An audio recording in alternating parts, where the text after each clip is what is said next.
Kenapa rasa yang terdapat pada tubuh kita terkadang membuat kurang nyaman, rasa-rasa nyeri, sehingga seseorang harus diurut.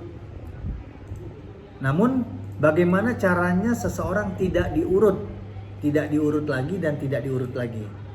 Assalamualaikum warahmatullahi wabarakatuh. Bersama dengan Abdul Rais, Certified Hypnotherapy. Berbicara tentang pikiran dan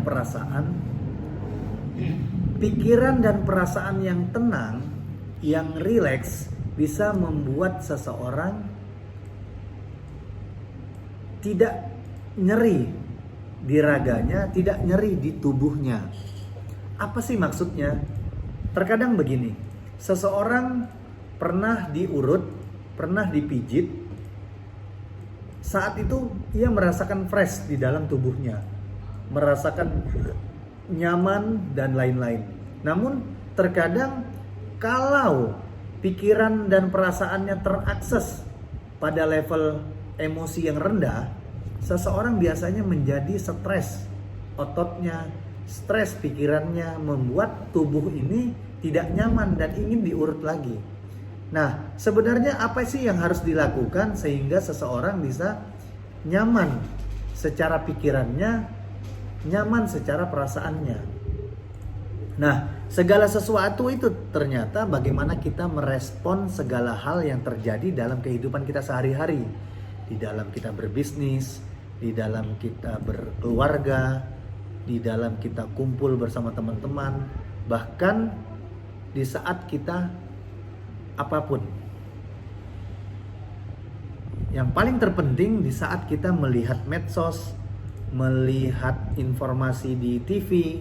Nah, biasanya saat kita kumpul, berbisnis dan lain-lain, saat kita kumpul bersama teman, berolahraga, di saat kita melihat medsos, di saat kita menonton TV, biasanya secara tidak langsung kita terakses pikiran dan perasaannya melihat informasi itu, mendengarkan teman-teman yang sedang berbicara.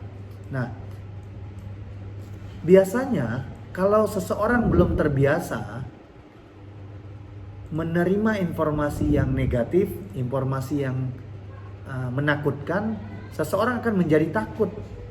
Seseorang akan merespon atau mengakses sesuatu hal yang ia terima menjadi hal-hal yang negatif. Sehingga pikiran dan perasaan ini apabila kita akses negatif dari hal-hal informasi tadi, kita akan berada di level perasaan yang rendah sekali.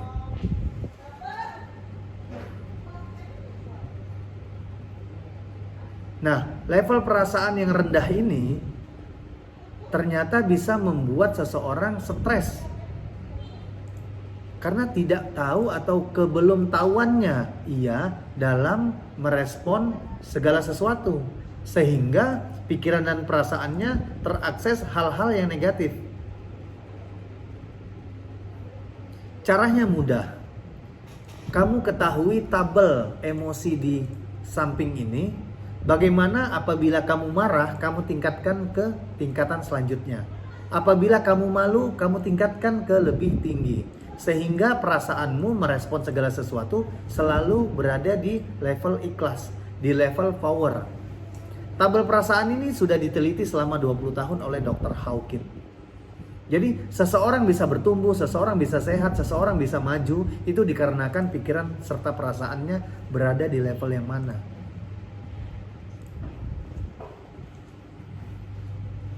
Karena ketidaktahuan, belum adanya pengetahuan, sehingga membuat seseorang berada di level rendah, yaitu level force.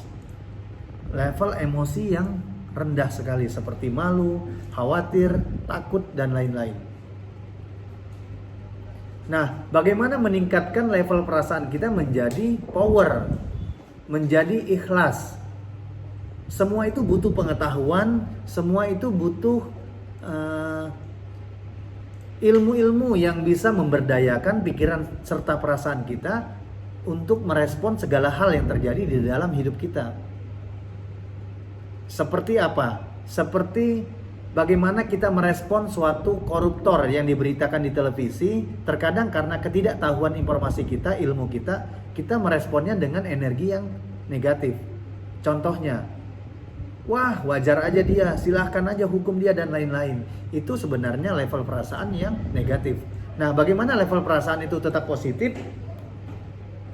Nah, seseorang harus merespon dengan sukacita, dengan cinta. Oh iya, mudah-mudahan dengan ia ditangkap, ia bisa menjadi lebih baik. Dengan ia ditangkap, ia bisa menjadi seseorang yang lebih bijaksana lagi ke depannya.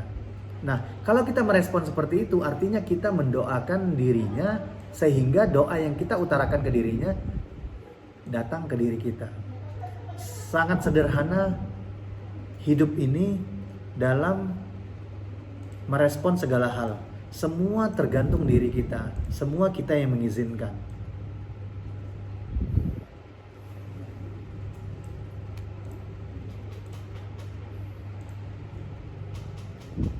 Bagi teman-teman yang menginginkan bagaimana cara kerja pikiran itu lebih baik, perasaan itu lebih tenang, tidak bisa membuat seseorang luka batin, silakan hadiri kelas self forgiveness terapi. Semua berbicara tentang pikiran sadar, berapa persen mempengaruhi tindakan seseorang, pikiran bawah sadar, bagaimana seseorang bertindak dikarenakan persentase yang ada di alam bawah sadarnya. Semua itu bisa dipelajari, semua itu bisa di-create. Bagaimana hal-hal yang kita inginkan, surga dunia yang kita butuhkan, bisa kita datangkan ke dalam kehidupan kita. Surga dunia akan uang untuk kebutuhan. Surga dunia akan kendaraan untuk mengantarkan kita ke manapun kita pergi. Surga dunia tentang rumah yang layak. Keinginan-keinginan manusia yang harus terkadang dipenuhi juga.